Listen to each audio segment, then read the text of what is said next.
Pushing through the times when you do not feel like doing the things you need to be doing is exactly the time you need to go harder, if not harder, smarter.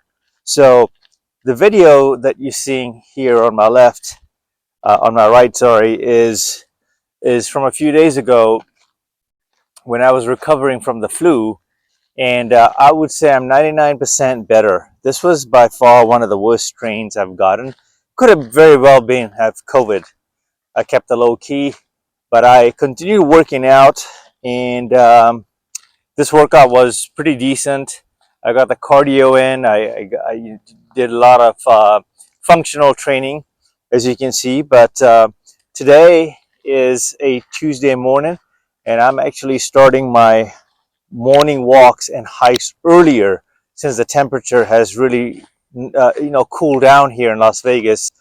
And I didn't feel like waking up earlier, and I should have woken up earlier because it's actually 73, 74 Fahrenheit, and it's still a decent amount of sun, like in terms of the temperature. So it's still a little hot, but that's fine because it's going to get up to 107 today. So I would have beaten the heat wave in a sense, right? But so you got to change up your schedule sometimes and mix things up to keep it interesting. And when I'm doing this in the morning, I had to obviously dial into my sleep habits, meaning go to bed a little earlier so you can wake up earlier. And when you wake up early and get a full 5 mile hike out of the way, watch how productive your day is. I mean, you're going to be knocking out, you're basically going to be motivated to knock out all your tasks, your responsibilities for the day. You remember the compounding effect. You do one thing that way, dedicated one day, and multiply that by 7 days a week. And before you know it, your month is going to be shaping up to be a very productive and successful month. So for myself, I have a couple of conference calls lined up in terms of what I'm doing here, work related, YouTube, content creation. But you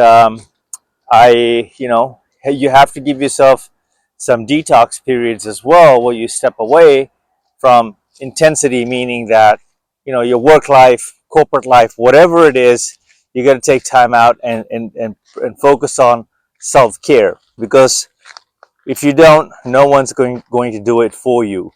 And like I say in my videos, that if you are not going to take care of yourself, how are you going to show up for other people? Now, not to get all sentimental and everything, but you got to look at the benefits of what walking does for you first thing in the morning, or in the evening as well. I mean, but there's something to be said when you can knock this out in a fasted state. So I have the sun glaring right in my eyes, but I'm going to speak right through this and call this video a wrap. But as you are doing your hike, as you are walking, okay, in a fasted state, I'm right completely dry fasted right now. I have not had any water. I've not had any fluids. This is complete dry fasting. So my growth hormones and testosterone after 4-5 miles is going to be off the roofs, off the charts. And guess what that does is that makes you less hungry, believe it or not. Yes, you heard that right. You would think that after a 4-5 mile I'll be ravenous and just wanting to eat, but that's not the case. If anything, after a hike like that, you start to protect your fast. Protect your fast, that's right. Now, what do I mean by protecting your fast? It means that all the good work you have done, it makes you think better. Your chain in your pattern of thinking is a lot more logical. You're fought off the morning anxiety. You don't have any more brain fog, especially after 4 miles. You really start to look at food differently when you do break your fast. So the combination of walking, intermittent fasting, there's so much power and magic behind that. Just can't preach that enough. But this video is really about pushing through,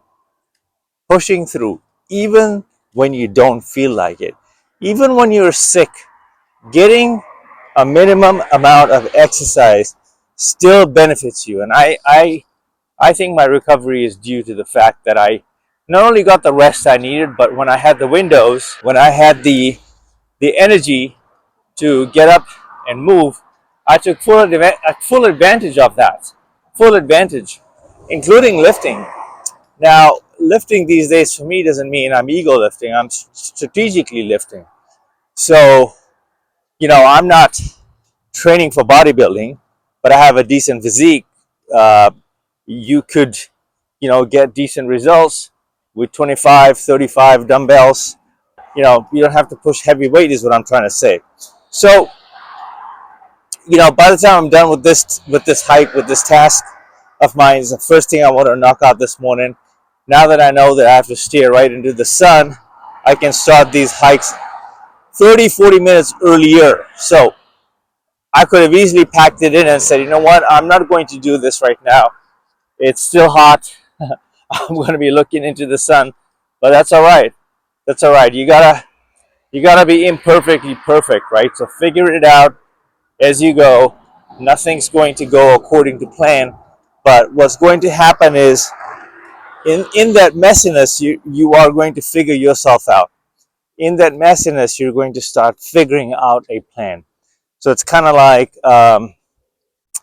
you go for a run, or you're in a maze, or you're in a competition of sorts, and game time. NBA games, sports games, soccer, football. Look at all the unexpected things they encounter, and they find a way to get, either they lose, they win, they make a stupid play. But a lot of these things are unpredictable. Like you don't know what happens right when you set out for adventure and push beyond your comfort zones. I think you will surprise yourself. So, ladies and gentlemen, just a quick short video of pushing through. You become tougher, stronger, and there's a new layer of skin, I think, that you grow. Tough skin once you push past things that you did not want to do. So that's the message I have for you. If you don't feel like walking today, start taking a few steps and you are going to feel better. The growth hormones alone will carry you through your entire day. But the thing is that to create energy, you have to expand energy and and get in that mindset. So that's all I have. Until the next one, I'm out.